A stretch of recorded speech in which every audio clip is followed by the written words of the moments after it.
Everybody, मैं हूँ प्रिया and आप देख रहे हैं फिनोलॉजी लीगल। आज के इस वीडियो में हम जानने वाले हैं कुछ इंपॉर्टेंट कॉन्स्टिट्यूशनल अमेंडमेंट्स के बारे में, जो अगर आप लॉ फील्ड से रिलेटेड कोई भी कॉम्पिटिटिव एग्जाम दे रहे हो उनके लिए ये बहुत इंपॉर्टेंट है। तो चलिए शुरू करते हैं आज का ये वीडियो। बात करते हैं 1951 की। देश नया नया आजाद हुआ था, नया कॉन्स्टिट्यूशन आया था। जरूरत थी कि देश भर में सोशल और इकोनॉमिक इक्वालिटी आए, जिसके लिए ये जरूरी था कि हम लैंड को इक्वली डिस्ट्रीब्यूट करें। पर जैसे ही पार्लियामेंट जमींदारी अबॉलिशन लॉज लेके आती, लोग उसे कॉन्स्टिट्यूशनली चैलेंज करने लगते। इन्हीं सब प्रॉब्लम्स को दूर करने के लिए लाया गया फर्स्ट अमेंडमेंट एक्ट ऑफ 1951, जिसकी ये तीन इंपॉर्टेंट चीजें हैं। सबसे पहले इंसर्ट किया गया 9th शेड्यूल। अब कॉन्स्टिट्यूशन के 9th शेड्यूल के अंदर जो भी एक्ट्स आते हैं उनका जुडिशियल रिव्यू, उनको आप कॉन्स्टिट्यूशनली चैलेंज नहीं कर सकते हैं। तो फर्स्ट अमेंडमेंट एक्ट के थ्रू इंसर्ट किया गया 9th शेड्यूल, जिसके अंदर उन्होंने इंट्रोड्यूस किया जमींदारी अबॉलिशन लॉज को। इसके बाद आर्टिकल 19 क्लॉज 2 जो freedom of speech and expression के रीजनेबल रिस्ट्रिक्शंस की बात करता है, उसमें इंसर्ट किए गए ये तीन new restrictions: public order, friendly relation with foreign states and incitement to an offence. तो ये तीन न्यू रिस्ट्रिक्शंस इंसर्ट किए गए। एंड फाइनली आर्टिकल 15 में इंट्रोड्यूस किया गया क्लॉज 4, जिसकी वजह से स्टेट के पास ये पावर आ गई कि वो socially and economically backward class के लिए प्रोविजंस बना सके। अब आज़ादी के वक्त, मतलब 1947 से 1950 के बीच जितने भी प्रिंसली स्टेट्स थे, हमने उन सबको इंटीग्रेट किया और अपना इंडियन यूनियन बनाया, जिनके स्टेट का डिवीजन हमने A, B, C और D कैटेगरी में किया। पर आज़ादी के बाद बहुत सारे पॉलिटिकल मूवमेंट्स होने लगे और वो लिंग्विस्टिक बेसिस पे, मतलब भाषा के बेसिस पे स्टेट्स का डिवीजन चाहते थे, जिसकी वजह से पास हुआ 7th अमेंडमेंट एक्ट ऑफ 1956, जिसमें हमने स्टेट रीऑर्गेनाइजेशन कमीशन बनाई और लिंग्विस्टिक बेसिस पर स्टेट्स और यूनियन टेरिटरीज का फॉर्मेशन किया। कुछ स्टेट्स एंड यूनियन टेरिटरीज को हमने आज़ादी के बाद इंकॉर्पोरेट किया। ये वो अमेंडमेंट्स है जो उन स्टेट्स एंड यूनियन टेरिटरीज की बात करते हैं। 10th अमेंडमेंट से हमने दादर एंड नागर हवेली को इंकॉर्पोरेट किया। 12th अमेंडमेंट से गोवा, दमन एंड दीव को। 13th अमेंडमेंट से हमने नागालैंड को स्टेट का स्टेटस मिला। इसके लिए जो स्पेशल प्रोविजन है वो आपको आर्टिकल 371A में मिल जाएगा। 14th अमेंडमेंट से पुडुचेरी को इंकॉर्पोरेट किया।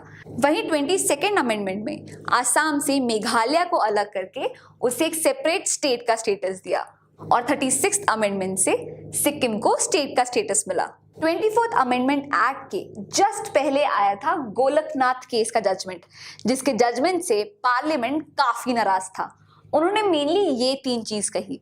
सबसे पहले, पार्लियामेंट जो भी अमेंडमेंट्स करती है वो 13 क्लॉज 3 के अंदर कवर होगा, मतलब इन अमेंडमेंट्स का जुडिशियल रिव्यू हो सकता है। दूसरा ये कहा कि पार्लियामेंट के पास अनलिमिटेड पावर्स नहीं है अमेंडमेंट के, उनके पास लिमिटेड पावर्स है। और तीसरा ये कहा कि अगर पार्लियामेंट ऐसा कोई अमेंडमेंट लाती है जो कि फंडामेंटल राइट से खिलाफ है, तो उसका जुडिशियल रिव्यू हो सकता है और उसे हम वॉइड करार कर सकते हैं।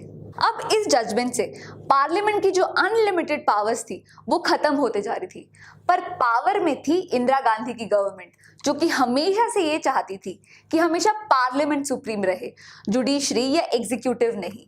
इसीलिए उन्होंने पास किया 24th अमेंडमेंट एक्ट ऑफ 1971, जिससे उन्होंने ये दो मेजर चेंजेस किए।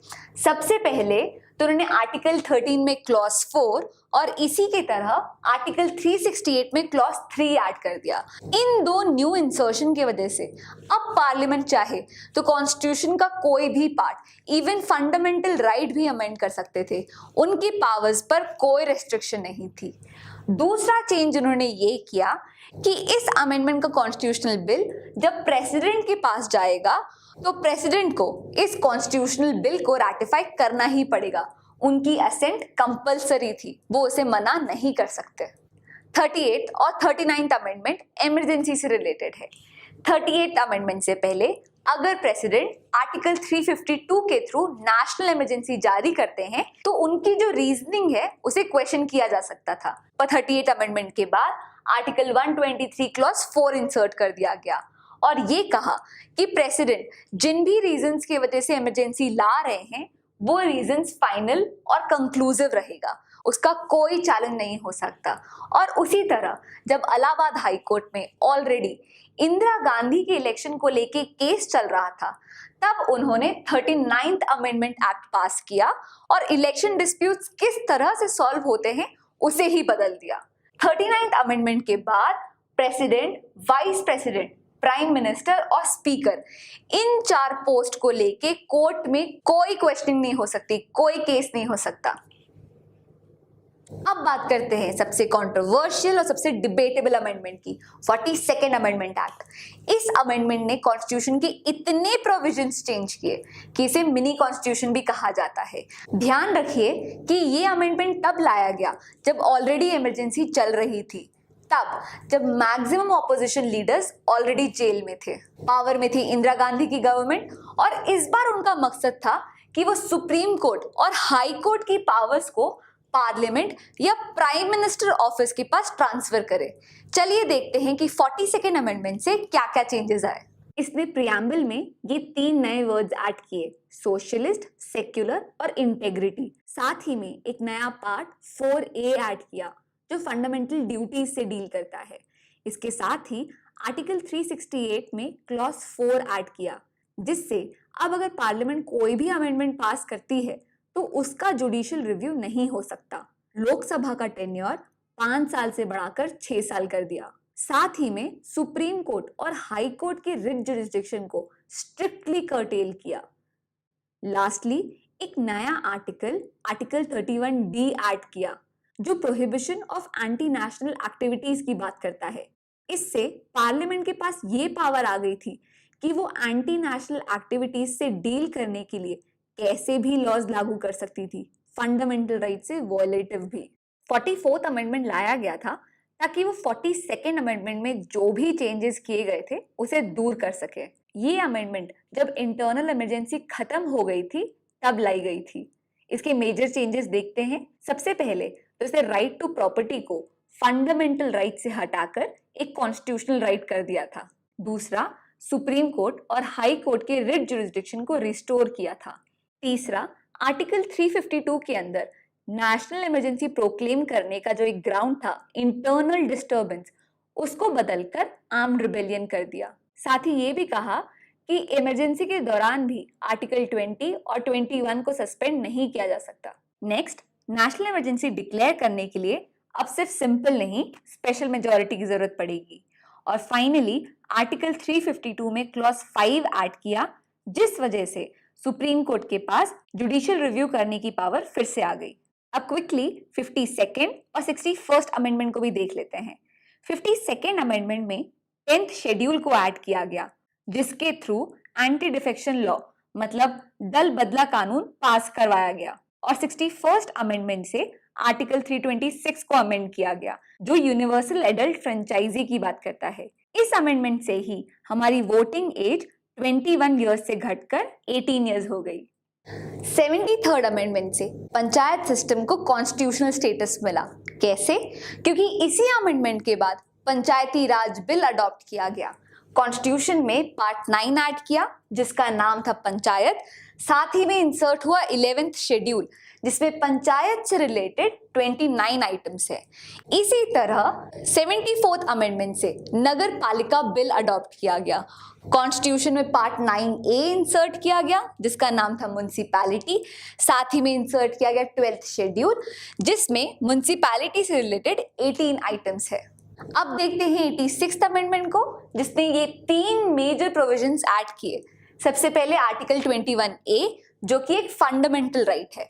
ये राइट टू एजुकेशन की बात करता है 6 से 14 साल के बच्चों के लिए। इसके बाद है आर्टिकल 45 जो कि एक DPSP है।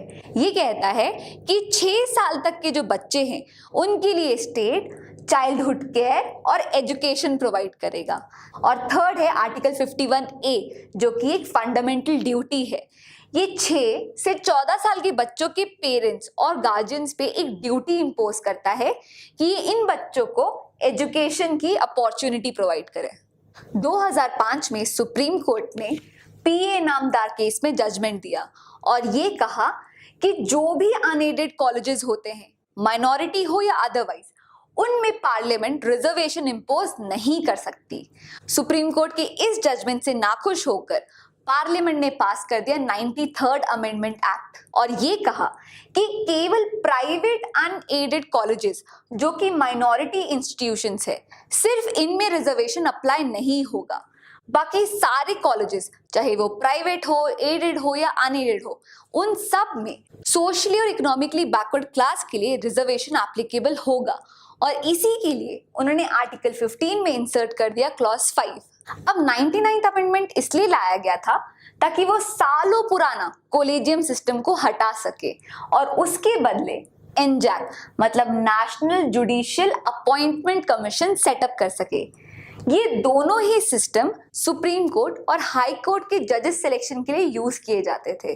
तो 99th अमेंडमेंट से कोलेजियम सिस्टम को हटा दिया गया और एनजैक को अडॉप्ट कर लिया गया। पर 2015 में supreme court advocate on record versus union of India के केस से दोनों 99th अमेंडमेंट और एनजैक दोनों को ही क्वॉश कर दिया गया और कोलेजियम सिस्टम को फिर से अडॉप्ट कर लिया गया। अब इंडिया में जीएसटी लाने की बात तो 2006 और 7 के बजट से हो रही थी। क्यों? क्योंकि जीएसटी के थ्रू गवर्नमेंट के पास एक सेंट्रलाइज्ड और इकोनॉमिकल तरीका आ जाता टैक्स कलेक्शन का। फाइनली 101st अमेंडमेंट के थ्रू इंडिया में जीएसटी को इंट्रोड्यूस किया गया, जिसके वजह से कॉन्स्टिट्यूशन में इन 3 आर्टिकल्स को ऐड किया गया, साथ ही साथ 7th शेड्यूल में भी चेंजेस किए गए। इसके बाद 102nd अमेंडमेंट से national commission for backward class setup की गई और 103rd अमेंडमेंट जो जनवरी 2019 में अनाउंस की गई है, उससे जनरल कैटेगरी के इकोनॉमिकली वीकर सेक्शंस को 10% रिजर्वेशन देने की बात की गई है। तो उम्मीद करती हूँ कि आज का ये वीडियो आपको पसंद आया हो। अगर हाँ, तो सब्सक्राइब कर लीजिए मेरे इस चैनल को, क्योंकि इसी तरह मैं लाती रहूंगी ढेर सारे लीगल टॉपिक्स और legal updates. That's it for now. See you in the next class. Bye bye.